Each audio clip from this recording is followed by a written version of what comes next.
What is going on, YouTube world and all who inhabit it? As you can see, this isn't where I normally film my videos. I'm not in my room right now. I am actually in my new car. But unfortunately, all I can do right now, because I don't have my license yet and the handicap controls aren't in the car yet and stuff, all I can do is sit in the car in the driveway and listen to the radio. And I figured, what better way to kill time in my brand new baby than film a video. And specifically, part 2 of my top 10 favorite video games of all time countdown. Now, in the first video, we went through 10 through 5, so this one will be 4 through number 1, I think. I'm not very good at math, but I think hopefully that's where we're gonna go with it. I'm finally getting over my cold, so feeling pretty good. But anyway, okay. So if you don't know what 10 through 5 were on the countdown, feel free to check that video out.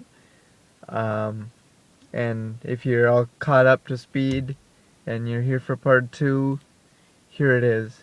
So, number 4 is a game series called Golden Axe for the Sega Genesis. And the reason why I love this game so much is because, to my knowledge, the Sega Genesis was my very first game system. And as far back as I can remember, Golden Axe was the very first home console game that I ever played at a very young age. I wasn't very good at it. I didn't really know what I was doing. I knew that there was enemies on the screen, and I knew the object was to kill them with the character and the magic and all the stuff. And years have passed. I finally got my Sega Genesis, as I've said a million times through collecting and stuff. And I finally got Golden Axe 1 and 2. I'm still working on getting 3. That one's kind of tougher to come by. And I'm not very good at it, still after all these years. The interesting thing about old school gaming like that, though, is that they definitely take a lot of skill. I'm not saying that games today don't take skill. I'm just saying that it's a lot of repetition and a lot of memorizing the patterns of the enemies and the bosses and different things. And because as a kid, last thing I wanted to do was memorize and stuff. I was just too young to really understand how to do that stuff. Like, I turned it on and played till I died and got mad and turned it off, and that was my gaming experience. And then, like 12 years of not playing old school games like that, because my aunt sold my Sega Genesis in a garage sale without telling me. So one day I just was looking for it and it was gone. I haven't had the practice with the repetition and the memorization. So, I'm not very good at it. I can hold my own. I think the farthest I got in it was to the second to the last boss. And as you know, those old school arcade games, if you die a certain amount of times, you have lives, and if you lose all your continues, you start the game over. There's no saves. It's just you go until you die, and then you start completely over. And if you beat it, you start completely over. But because it was my very first game ever, no matter how pissed off I get at it, it'll always be close to my heart and one of my favorite games. So yeah, that's number 4. Number 3 is a little bit newer game. It's kind of older now, taking you to PS2 days, and that would be Destroy All Humans. Couple of reasons why I like this game. I've always been more of the sci-fi type person, I guess. And so when I saw the trailer for this come out, aliens coming to Earth, stuff like that, I'm always in for a good alien game. So I just like the style, because the first one was set in the 50s. The second one is in the 60s, 70s, maybe somewhere in there. So I mean, it was just the time era and how they handled, the whole UFO scenario and the Area 51 scenario and stuff like that. Um, it was cool. I liked it a lot. Uh, Another thing that I liked about it is just the art style, because it's kind of cartoony and it's just interesting. Like, it's not an overall serious game. Like, there's a lot of stereotypes and stuff, and it's just got this cartoony environment that it throws you in. And but probably what I like the most about the Destroy All Humans series is just the overall sense of humor that's in the script and just in the game itself. You definitely get, there's things that you're gonna catch outright, and then there's things that you definitely listen to, like in the background, and when people say things. It's all tied together within the time period. So they'll make comments about the president of the time and different political things going on, and it all goes together really well, and it's just a hilarious game, because it's got this a kind of off color sense of humor that's just kind of stupid, and sometimes it's dark. So it's just, but mostly it's just this stupid humor of just airheaded civilians, and the alien himself is kind of sarcastic and witty too. If I was gonna be a little alien coming to Earth to destroy it for my own purposes and my own civilization, um, I think Destroy All Humans would be me. I would definitely be crypto, and yeah, it's just a really cool game all the way through. I mean, I'm easy to please. I've got a really sick sense of humor, so I mean, you know, maybe it's just me, but I thought it was really enjoyable, so that's why it's number 3. Number 2 is another PS2 game, Red Dead Revolver. This one, I liked it for a couple of reasons. Also, the first would probably be because I've always liked the whole Western stuff. Cowboys and Indians and stuff like that. I went ape for that stuff as a kid. So a video game that really, really emphasized that, um, thought was cool.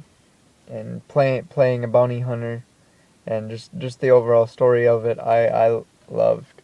Another thing I like about it that I realized when I got older is that the entire game is actually a big kind of parody of really famous Western films, like the kind Clint Eastwood would be in.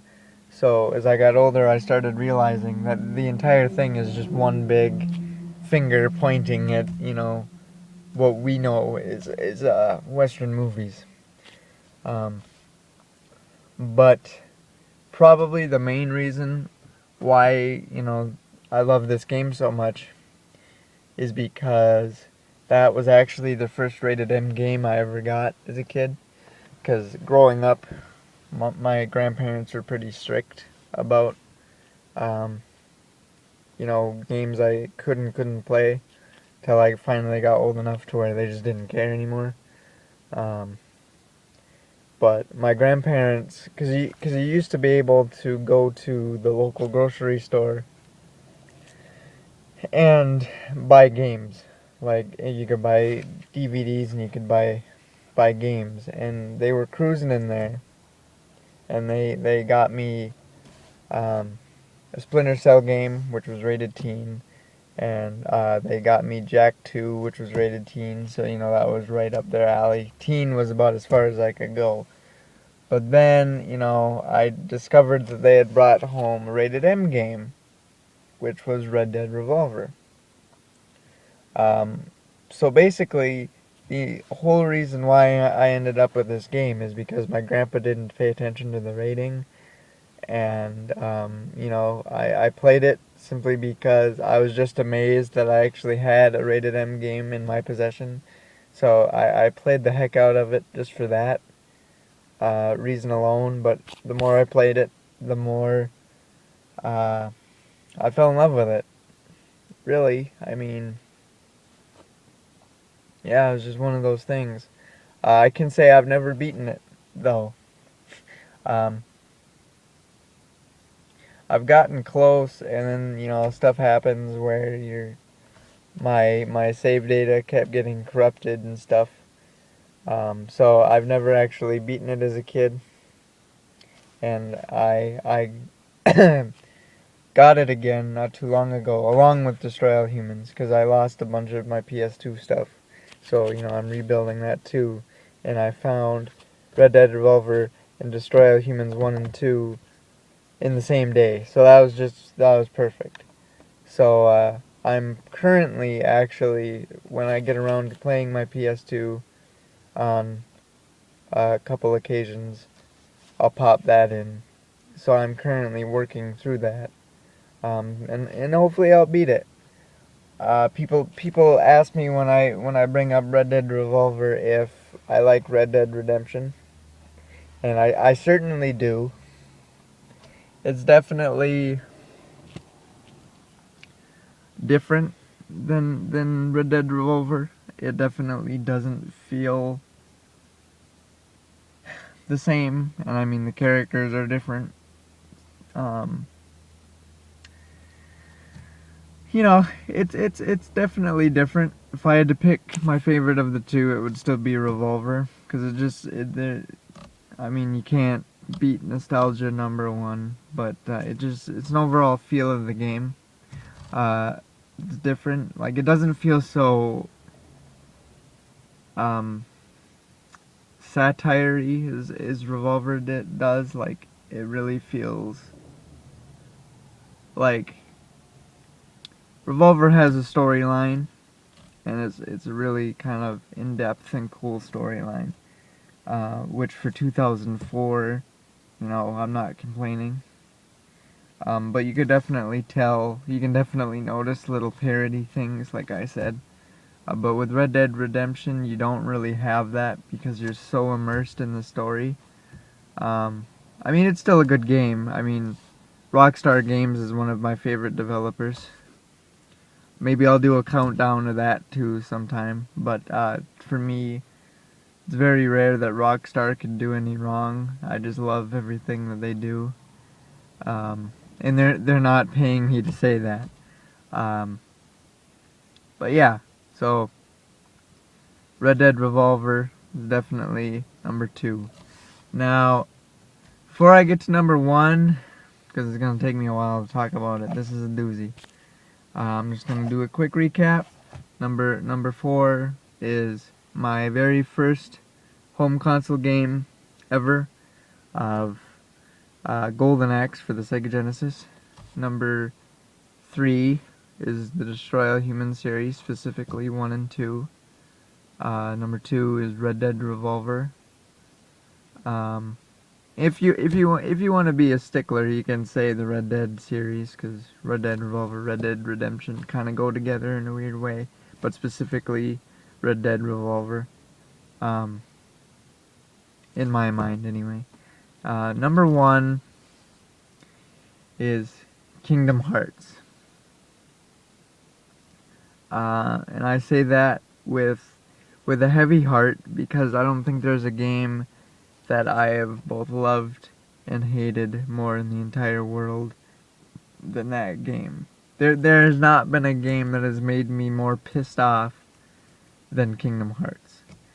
And it's a game that I recently just got into, as a matter of fact. I had just gotten into it when they released 1.5 remix for the PS3. Got into it in depth because that was another, game that I picked up as a kid. And originally, what drew me to it, because I love cartoons so much. Any game that would have Mickey, Donald, and Goofy on the cover, because I'm such big fans of them. It was like Mickey, Donald, and Goofy in a video game. Hell yeah, let's play it. And it was just, I